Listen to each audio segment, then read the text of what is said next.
Srim poznati po produkciji šitskih kulturov, ali najbardziej po ovocih. Breskini, paprike regov, po pijacoch teraz zastupeni u najrozličitejším asortimánu. A môžem povedať, že to rok dosť dobre breskini zrodzeli. Na jar vypatralo, že nebude tak, bo bolo žimno, ale stali, takže toho roku zrodzeli.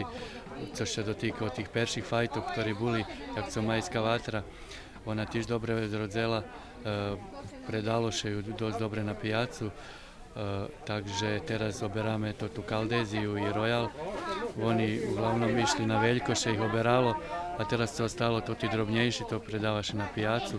Evo môžem povedať, že na pijacu še predáva isto dobre, takže popredané. Na pijacu do teraz dobre som predával, dobre išlo. Zadovoljni sam i za scenu sam bol zadovoljni.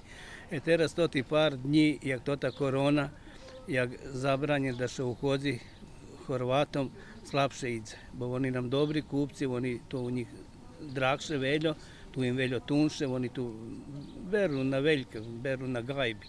Спочатку sam думав, že bude loši, međutim, dođe dobri. Ja zadovoljni, думам, jak Šitsko to predavaše. Cena je šeljaki breskini. Ja mam od peršej do zadnjej fajti. Takže, a mam i drobni, vekših, pa to jaki se.